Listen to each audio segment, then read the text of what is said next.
El cine británico de guerra va más allá del puente sobre el río Kwai y de Key. Dicen veteranos que estas gemas olvidadas capturan el combate con autenticidad singular, imposible para Hollywood. ¿Sabías que una película usó veteranos como extras tras volver de la batalla? Vamos a ver las obras infravaloradas que, según los veteranos, merecen vuestra atención de inmediato. Número 15. Ice Cold in Alex, 1958. Esta epopeya del desierto sigue a un grupo desaliñado que cruza el norte de África en una ambulancia, perseguido por los nazis. John Mills interpreta al capitán Anson, un oficial alcohólico que combate demonios personales y las fuerzas de Rommel durante la retirada de Tobruk en 1942. Lo que hace legendaria a esta película no es solo el duro viaje por el desierto, sino que se rodó en Libia, en lugares reales, donde murieron miles. Unos años antes, el director J. Lee Thompson exigió autenticidad, obligando al reparto a soportar un calor de 130 grados sin aire acondicionado, ni comodidades modernas. La ambulancia se averió repetidamente, reflejando los obstáculos de la trama. La escena de la cerveza Carlsberg al final no fue emplazamiento, fue una recompensa real. Thompson prometió a sus actores padecientes que, si terminaban el rodaje sin quejarse. Los críticos, al principio, la descartaron como aventura de un chico. Veteranos de África presionaron para conservarla en los archivos del British Film Institute, y la consideran la única película que muestra el costo psicológico de la guerra en el desierto. El poder de la película emana de su retrato obstinado, implacable, del miedo y del agotamiento, más que de cualquier heroísmo glorificado. Un sargento veterano le confesó a The Telegraph en 1998, cuando vi Ice Cold in Alex, no pude pronunciar palabra durante una hora entera después. Fue como si alguien hubiera filmado mis propias pesadillas. La película obtuvo modestos $320.000 en su estreno inicial, pero con el paso del tiempo se ha convertido en un clásico de culto entre historiadores militares, quienes elogian su precisión técnica respecto al mantenimiento de vehículos en el desierto, algo que las películas de guerra de Hollywood suelen estropear. El número 14. El mar cruel. 1953, basado en el bestseller de Nicholas Serrat, este drama naval implacable sigue a la tripulación del HMS Compass Rose, enfrentando submarinos alemanes y al Atlántico. Jack Hawkins ofrece interpretación que define su carrera como capitán Erickson, un hombre obligado a tomar decisiones morales inimaginables, atropellando a marineros británicos para evitar que un submarino ataque su convoy. El realismo brutal de la película nace de la presión del amigo del director Charles para usar veteranos de la Royal Navy como asesores técnicos, hombres que tomaron las mismas decisiones horribles que vemos. Varios consultores, al parecer, se colapsaron en el rodaje, provocando lo que hoy llamamos TPT. La Admiralía intentó bloquear el estreno de la película. Dijo que el cansancio en combate dañaría el reclutamiento. Fracasó y pidió recortes para quitar escenas de marineros británicos que se quebraban. Friend se negó y amenazó revelar cartas a censores a la prensa. Lo que sorprendió a las audiencias en 1953 fue el diseño sonoro de la película, no la música. Durante las batallas, los espectadores oyen solo ruidos mecánicos de las cargas de profundidad, pings de sonar y crujidos del casco. Crítico escribió: la gente no mira la batalla, experimenta el trauma psíquico. La taquilla de la película, $800.000, la convirtió en la tercera película británica más taquillera de aquel año. Sin embargo, ha sido eclipsada por epopeyas navales posteriores, pese a que los veteranos la consideran la representación más fiel del servicio de convoy que se filmó jamás. El historiador naval Jonathan Dimbleby dijo que era la película que por fin permitió a los veteranos del Atlántico explicar a sus familias aquello que no podían expresar con palabras. Número 13. El camino por delante. 1944. Esta obra maestra de Carol Reed hizo algo impensable. Mostró a los soldados británicos como civiles renuentes y sin entrenamiento, transformados por la disciplina y la adversidad en hombres de combate, no por heroísmo innato. David Niven interpreta al teniente Jim Perry, un oficial que debe convertir a un grupo de quejosos e inadaptados en una unidad de combate eficaz antes del desembarcar en África del Norte. ¿Qué hace que esta película sea revolucionaria? Es que se hizo en 1944, a mitad de la guerra, cuando los cines británicos todavía se usaban principalmente para la propaganda. Sin embargo, Reed insistió en mostrar la cruda realidad del entrenamiento, incluyendo escenas en las que los soldados preguntan abiertamente por qué luchan. La oficina de la guerra exigió originalmente que se cortaran estas escenas, temiendo que dañaran la moral, pero Reed logró convencerles de que una representación auténtica en realidad reforzaría el reclutamiento. El logro mayor de la película es su enfoque documental de las tácticas de infantería. Se contrataron sargentos para entrenar a los actores, logrando secuencias tan auténticas que se usaron luego en películas del ejército. Los veteranos destacan la secuencia de Bayonetta como la más precisa filmada, mostrando movimientos técnicos y la transformación necesaria para preparar a los hombres para matar con acero. Varias escenas mostraron a soldados reales, con permiso, como extras, para crear ambiente auténtico que no podría fingirse al filmar la escena del aterrizaje climático. 3 extras sufrieron flashbacks tan graves que fueron retirados del set. El crítico Dennis Schwartz lo llamó así, realmente. El puente entre la propaganda y las películas de guerra que surgirían tras 1945. Aunque eclipsadas por películas de guerra, los veteranos británicos de combate la han considerado entre representaciones precisas de cómo los civiles se transforman en soldados. Un largo proceso que un veterano describió como lo más violento que me haya pasado, y que ocurrió antes de que yo viera Combate número 12. Ese día transcurrió bien, 1942. Este thriller brutal imagina a un equipo nazi avanzado que se infiltra en una aldea inglesa, haciéndose pasar por soldados británicos.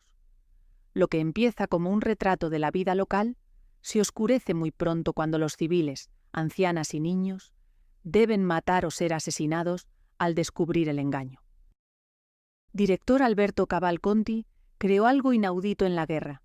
Una película muestra civiles británicos ametrallados, niños con hachas contra invasores y una empleada de correos que estalla a un nazi con granada. A quemarropa. Censores casi se alinearon con la redacción de un funcionario. Este nivel de violencia provocará pánico entre la gente. Lo notable es que esto se hizo en 1942, cuando la invasión era aún real. En lugar de propaganda, Cavalcanti dio una advertencia envuelta en entretenimiento. La película dice a los civiles británicos que si llegan, deben estar listos para matarlos con las manos. El poder de la película proviene de su enfoque directo hacia la resistencia civil. En una escena famosa, una anciana serena envenena el té de un soldado alemán. Lo ve morir y, de inmediato, continúa tejiendo, prolongando este inquietante momento. Las audiencias de 1942 quedaron sorprendidas, pero resonó entre la resistencia de toda Europa ocupada. Los historiadores lo ven ya como uno de los primeros ejemplos del horror psicológico en cine de guerra. Nolan lo citó como influencia clave en Dunkirk, sobre todo por su retrato del valor civil sin sentimentalismo. Aunque tuvo éxito modesto en taquilla, asociaciones de veteranos han hecho campaña para su preservación. Un superviviente del día D, diciéndole al Guardián que esta película preparó a la población civil británica para lo que la ocupación exigiría de ellos, la voluntad de convertirse en asesinos. Número 11. Los cañones de Batasi, 1964. Este thriller tenso, ambientado durante la descolonización africana, sigue al sargento mayor británico Lauderdale, que obstinadamente mantiene la disciplina militar, incluso cuando estalla un golpe alrededor de su puesto remoto. Lo que hace de esta película una obra realmente extraordinaria es su duro retrato de la retirada británica del imperio, algo a lo que muchas películas de guerra de la época no prestaban atención. Dirigida por John Gui, la película se rodó en Nairobi, apenas meses después de los levantamientos reales, generando una tensión tan auténtica que varias escenas debieron reubicarse ante disparos reales. La producción empleó a antiguos soldados coloniales británicos como extras que habían luchado en situaciones similares meses antes, lo que dio a la película una clara calidad documental, comparable a la interpretación de Attenborough como el sargento rígido y apegado a las normas. El mayor dividió a la crítica, pero recibió elogios unánimes de los suboficiales en activo. Un sargento mayor retirado contó a la revista Films and Filming: Attenborough capturó la posición imposible en la que estábamos, haciendo cumplir normas que perdían sentido cuando el imperio se desmoronaba. Lo más controvertido fue su negativa a tomar postura política clara. Ni apoyar el colonialismo, ni abrazar del todo la independencia. En cambio, muestra el costo humano de las transiciones políticas desde la mirada militar. Esta ambigüedad moral llevó a prohibirla brevemente en varias naciones africanas recién independientes, pese a su retrato favorable de los soldados africanos. Aunque ganó el BAFTA a la mejor película británica, pronto desapareció de la circulación, quizá por ser incómoda. Las preguntas sobre el legado colonial británico no encajaban ni conservadoras ni liberales. Los historiadores militares lo ven entre las pocas descripciones precisas de cómo los soldados afrontan el caos político. No por heroísmo, sino por seguir el procedimiento, según un veterano a la BBC. Esta película muestra lo que la mayoría de las películas de guerra no muestran. Para la mayoría de los soldados, el enemigo no es el otro bando, es la ruptura del orden mismo. Número 10. Mar de Arena, 1958. Esta olvidada obra, maestra de la guerra en el desierto, sigue a una patrulla del Grupo del Desierto de Largo Alcance, en una misión suicida para destruir un depósito de combustible. Lejos, detrás de las líneas enemigas, Richard Attenborough y John Gregson dirigen a un pequeño equipo a través de 400 millas de Sahara, inexplorado en jeeps especialmente modificados, luchando contra alemanes y desierto. La película se distingue de guerras habituales por la precisión técnica de Guy Green, las técnicas de navegación de la patrulla, el mantenimiento de los vehículos y el racionamiento de agua se retrataron con suficiente rigor para entrenar a fuerzas especiales. Green consultó a los veteranos originales de la LRDG, incorporando técnicas de supervivencia con esmero. Esa escena mostró cómo extraer agua de un radiador. Se dice que salvó a 2 excursionistas perdidos que la recordaron. Después, la producción enfrentó riesgos al rodar en Libia, con temperaturas que iban de 100 a 35 grados. 3 camarógrafos sufrieron insolación. Una tormenta destruyó gran parte del equipo, obligando al grupo a improvisar reparaciones como lo habrían hecho los soldados a los que interpretaban.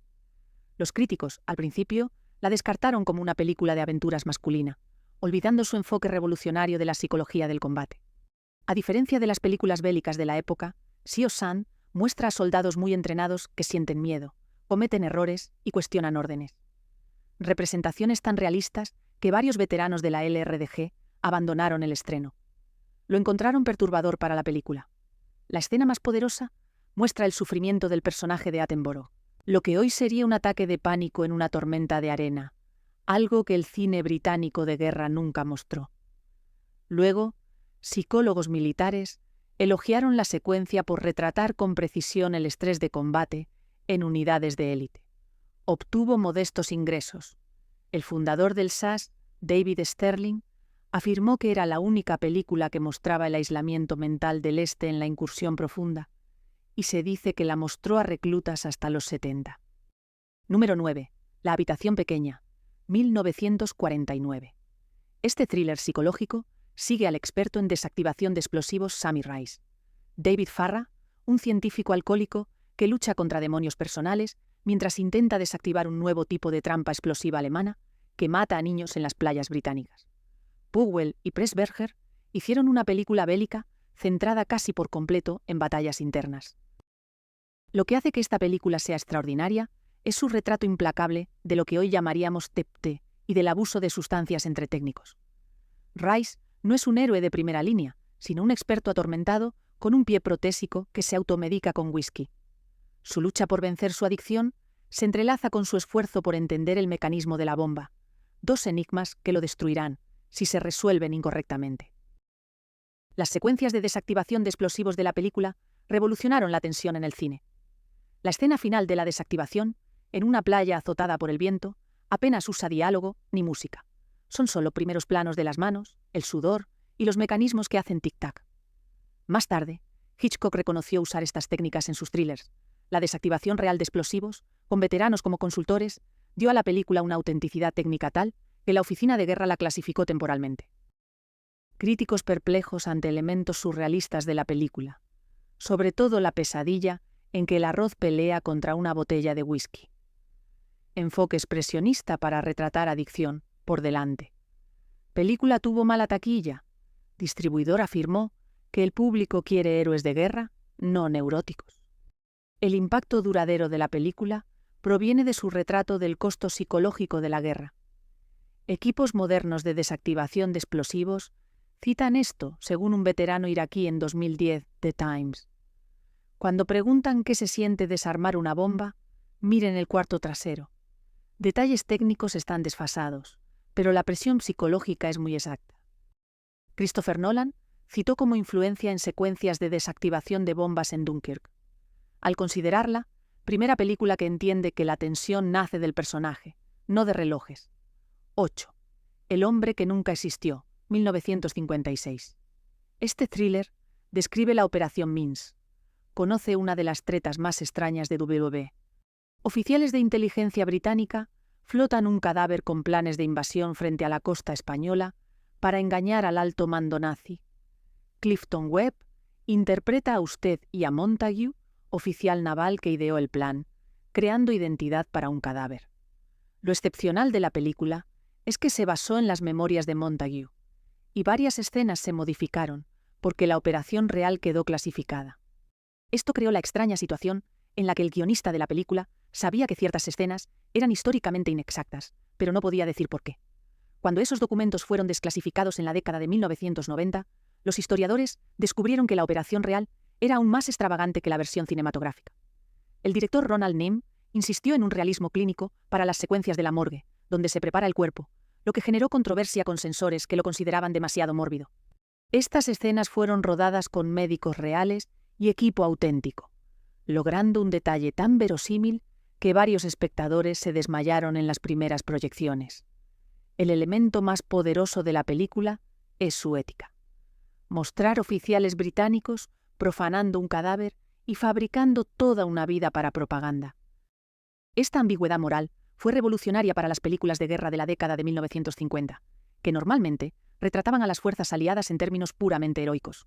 Un veterano de la inteligencia dijo al Sunday Times: esta película capturó algo esencial sobre el trabajo de inteligencia que la mayor parte de los thrillers de espías pasan por alto.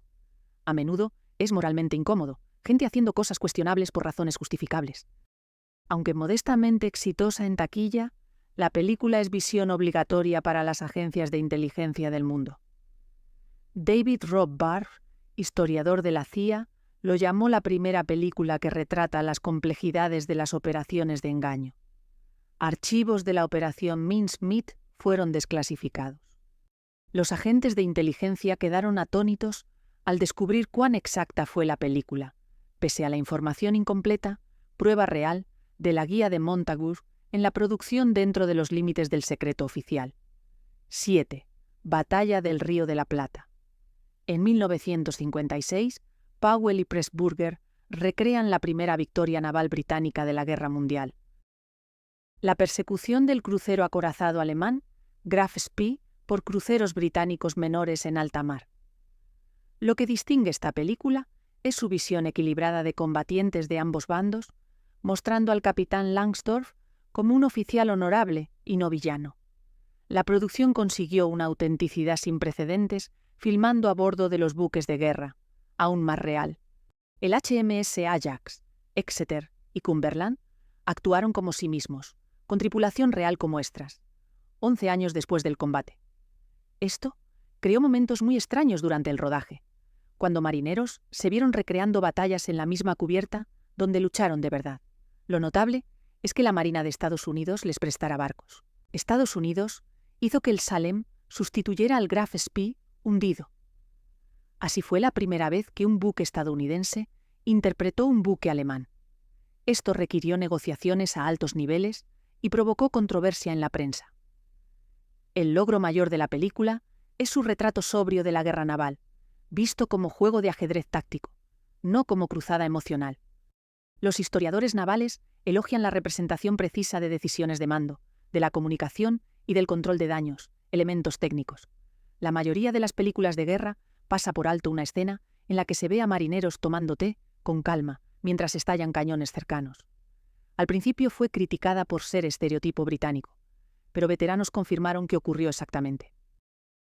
Con éxito en taquilla, la película ha sido eclipsada por épicas navales, pese a que el almirante Sir Henry Leach fue el primer Sea Lord durante la Guerra de Malvinas, citándola como la representación más fiel de la toma de decisiones navales filmadas.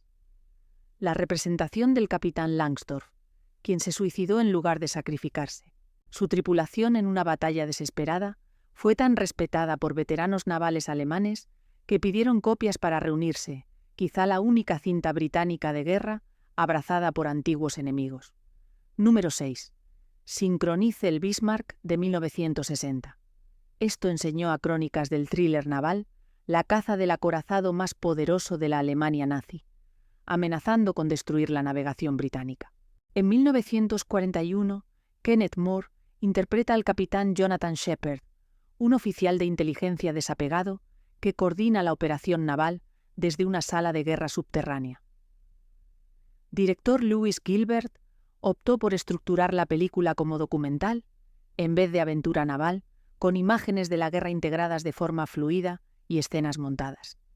Este enfoque fue tan eficaz que durante décadas historiadores usaron clips creyendo que eran imágenes de combate auténticas.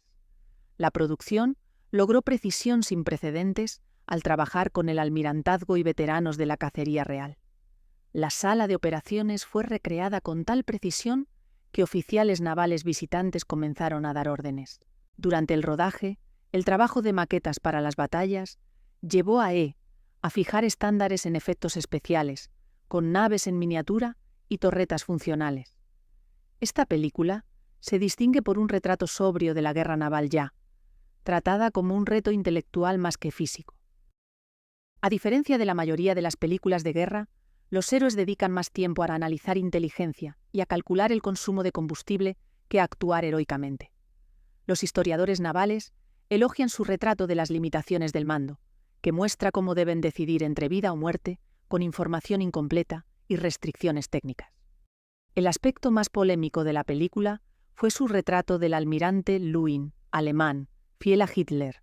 Los sobrevivientes del Bismarck lo cuestionaron después.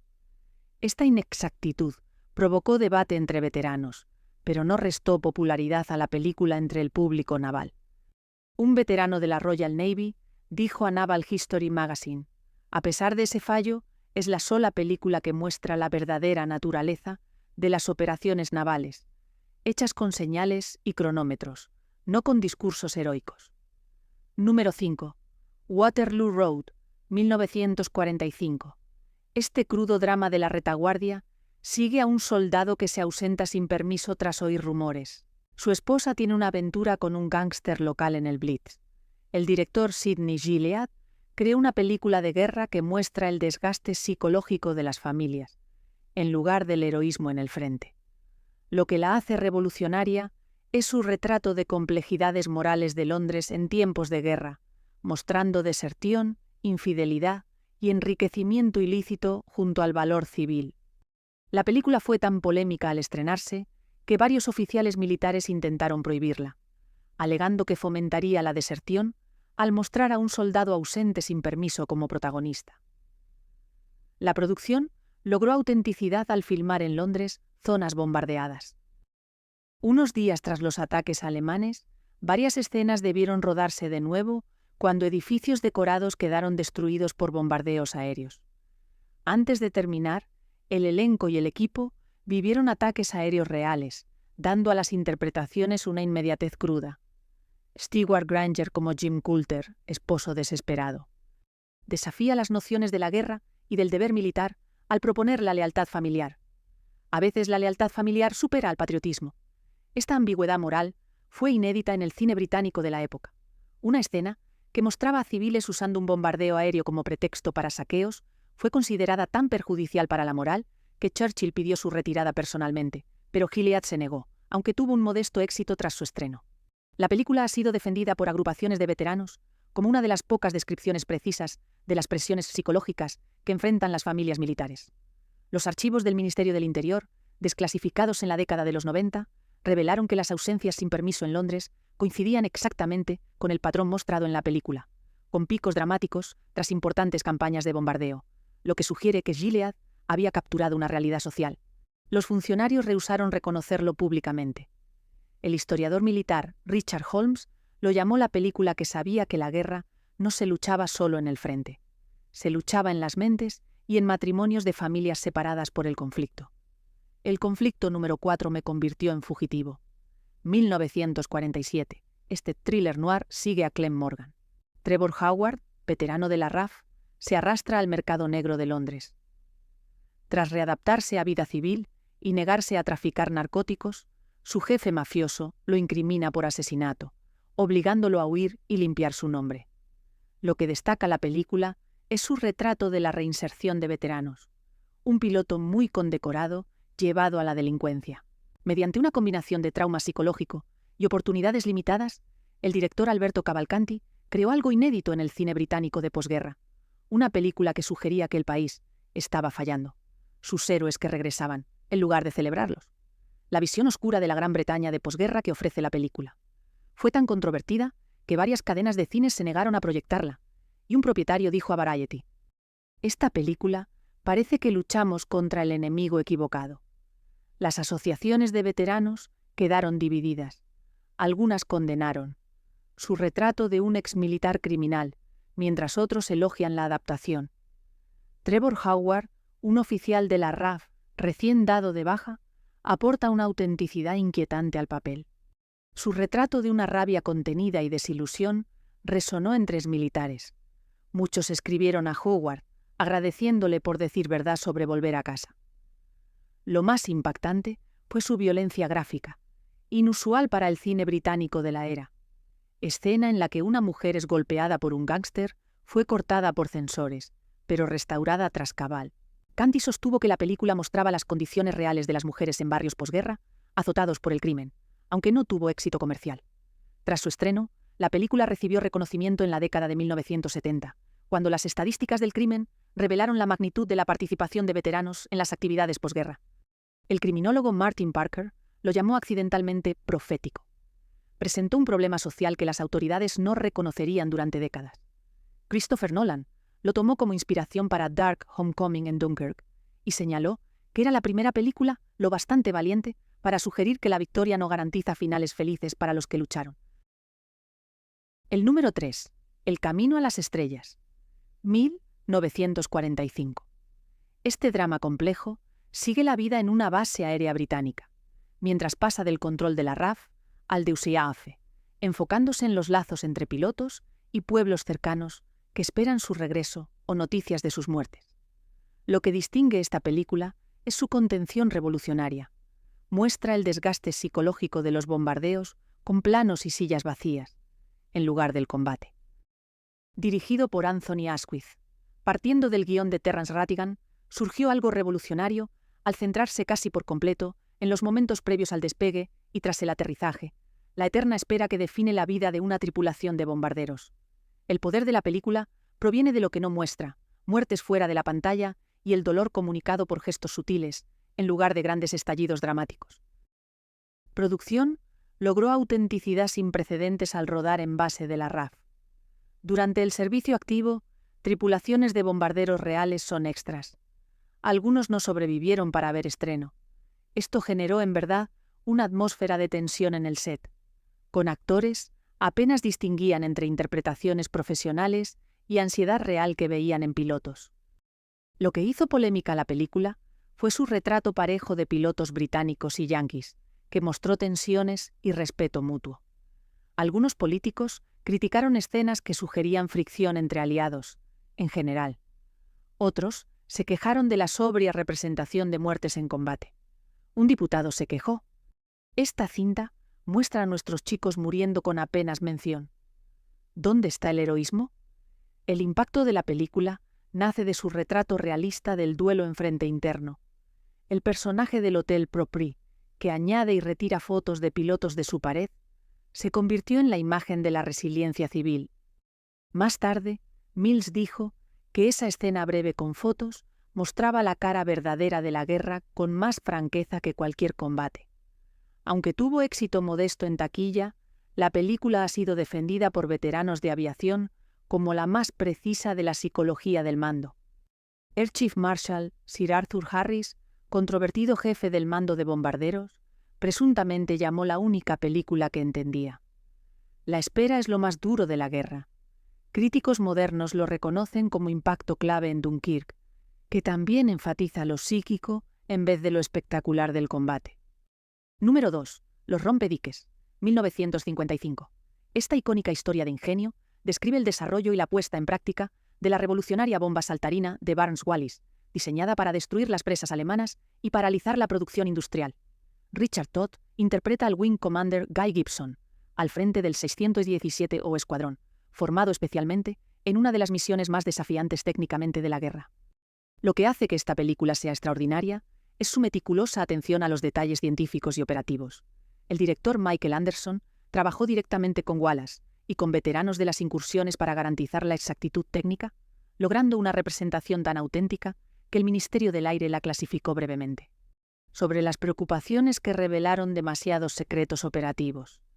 La producción enfrentó desafíos sin precedentes para recrear Lancaster y sus mecanismos de lanzamiento. La RAF proporcionó aviones Lancaster reales, pero las modificaciones debían invertirse a partir de normas de la guerra que seguían parcialmente clasificadas como efectos especiales. El supervisor Gilbert Taylor creó técnicas para lograr el distintivo efecto de rebote de la bomba. Estableció normas para trabajos en miniatura que influyen en efectos especiales por décadas.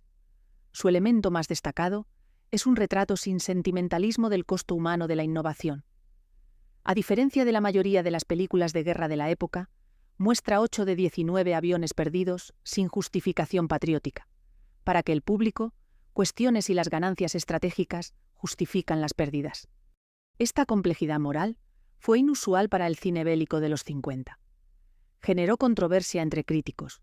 Algunos la criticaron. Su crudo recuento de vidas perdidas tuvo éxito. Hoy, los espectadores se sienten incómodos con la mascota de la escuadrilla, un labrador negro cuyo nombre es insulto racial. La exactitud histórica complica el legado de la película.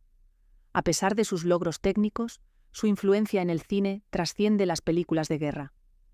George Lucas citó la maldita incursión y las escenas de briefing y ataque como inspiración para La Estrella de la Muerte y la carrera por la trinchera en Star Wars. Overlord, número 1, 1975. Esta película inquietante y experimental sigue el viaje de un joven recluta desde el aviso de alistamiento hasta el día D. Mediante una mezcla de escenas ficticias y archivos reales, el director Stuart Cooper creó algo único. Una película de guerra que parece documental y pesadilla, y que capta la experiencia de ser un individuo arrastrado por la historia de la mayor operación militar de la historia. Lo extraordinario de esta película es el acceso de Cooper a los archivos del Museo Imperial de la Guerra, con permiso para usar imágenes bélicas antes restringidas. Cooper y el director de fotografía John Alcott, colaborador de Kubrick, emparejaron sus escenas con material de archivo, lentes vintage y técnicas de rodaje. Esto creó puentes muy claros entre la historia personal y el registro histórico. La producción mantuvo autenticidad radical, usando equipo y locaciones militares reales. Se usaron tanques Churchill, aún operativos con operadores veteranos. La preparación de combate se rodó durante ejercicios militares. Lo notable es que el actor Brian Sterner recibió la misma formación básica que los reclutas de 40 viven en condiciones de época, semanas antes de la filmación. El mayor logro de la película es su retrato de la premonición y del destino. El protagonista sueña sueños premonitorios que anuncian su muerte e incluyen imágenes reales de las víctimas del día D, creando, de hecho, una devastadora meditación sobre el destino individual en la guerra.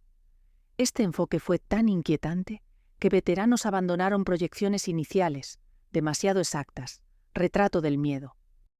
Aunque Overlord recibió el Oso de Plata en Berlín. Overlord apenas se distribuyó en Gran Bretaña. Distribuidor le dijo a Cooper que ellos no quieren que se les recuerde la muerte. La película desapareció hasta que el Museo Imperial de la Guerra la restauró en 2006.